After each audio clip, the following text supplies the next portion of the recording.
Football world कपमध्ये बेल्जियमला नमवत स्पेननं सेमीफायनलमध्ये धडक मारली आहे। लॉस एंजेलिस स्टेडियमवर झालेल्या उपांत्यपूर्व फेरीतील लढतीत क्रिस्टियानो रोनाल्डोला रडवणारा मिकल मेरिनो पुन्हा एकदा स्पेनचा तारणहार ठरला।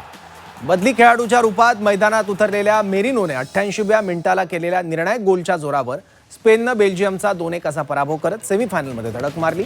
या विजयासह स्पेननं आपल्या फुटबॉल इतिहासातील सलग 36 सामन्यांमध्ये अजिंक्य राहण्याचा नवा राष्ट्रीय विक्रम प्रस्थापित केला। सेमीफायनलमध्ये स्पेन समोर आता किलियन एम्बापेच्या फ्रान्सचं कडवं आव्हान असणार आहे।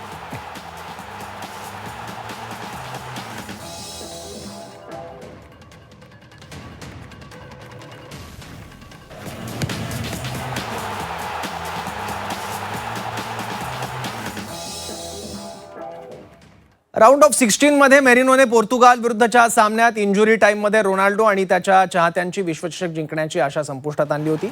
त्याच गोलमुळे स्पेनला क्वार्टर फायनलचं तिकीट मिळालं होतं। स्पेन आणि बेल्जियममधील लढत अतिरिक्त वेळेत जाणार असं चित्र निर्माण झालं असताना पुन्हा एकदा बदली खेळाडूच्या रूपात मैदानात उतरताच मिकल मेरिनोने सामन्याचं चित्र पालटलं। डॅनियलच्या जागी 86व्या मिनिटाला तो मैदानात उतरला। अवघ्या 2 मिनिटातच आपला प्रभाव दाखवत त्याने अप्रतिम गोलसह स्पेनला 2-1 अशी आघाडी मिळवून दिली।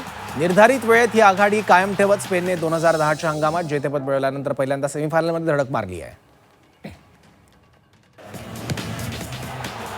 फ्रान्सने धडक मारली आहे। बॉस्टनच्या जिलेट स्टेडियमवर खेळल्या गेलेल्या सामन्यात किलियन एम्बापे आणि उस्मान डेम्बेले यांच्या गोलच्या जोरावर फ्रान्सनं मोरोक्कोचा 2-0 असा दणदणीत पराभव केला। पहिल्या हाफमध्ये एम्बापेला पेनल्टीवर गोल करता आला नाही, तरी त्याचा संघाला फटका बसला नाही। त्याने दुसऱ्या हाफमध्ये एक गोल केला आणि उस्मान डेम्बेलेच्या गोलसाठी मदत देखील केली। या गोलसह एम्बापे गोल्डन बूटच्या शर्यतीत लिओनेल मेसीच्या बरोबरीला पोहोचलाय। दोघांनी आता प्रत्येकी 8 गोल केले आहेत।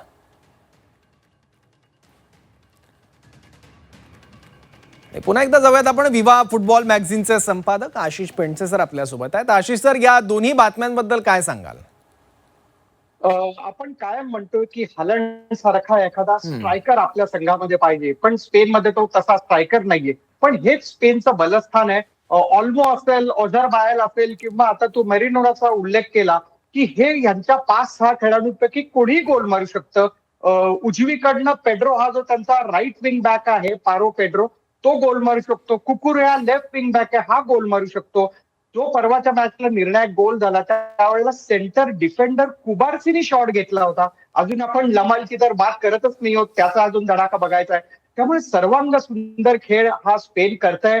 ते बॉल पोझिशन ठेवतात ते सगळ्यांना माहितीये, पण सगळ्यात महत्वाचं स्टॅटिस्टिक्स ते म्हणजे 15 ते 20 सेकंदात ते प्रतिस्पर्धी संघाकडनं बॉल पुन्हा आपल्या ताब्यात घेतात।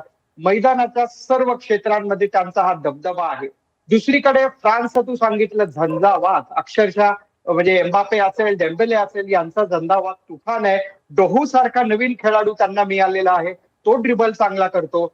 पॅराग्वे विरुद्धात फ्रान्सला एक अतिशय टफ सामना खेळायला मिळालेला आहे, त्याच्यामुळे they are well equipped facing against Spain. पण इतिहास थोडं वेगळं सांगतो। युरो कपच्या सेमीफायनलमध्ये आणि नेशन्स कपच्या सेमीफायनलमध्ये स्पेननी फ्रान्सला हरवलेला आहे।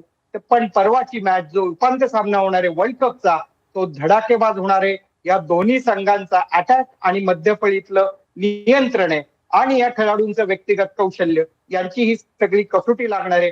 उनाई सिमॉन हा स्पेनचा गोलकीपर आहे, त्यांनी 600 मिनिटांपेक्षा अधिक गोल न करता त्यांनी विक्रम केला होता। एम्बापे समोर त्याची कसोटी लागणार आहे। ठीक आहे, धन्यवाद सर, आपण ही सगळी माहिती दिली, हे सगळं विश्लेषण केलं, ते आमच्यापर्यंत पोहोचवलं त्यासाठी। यासह इथेच थांबूयात। पाहत राहा झी 24 तास।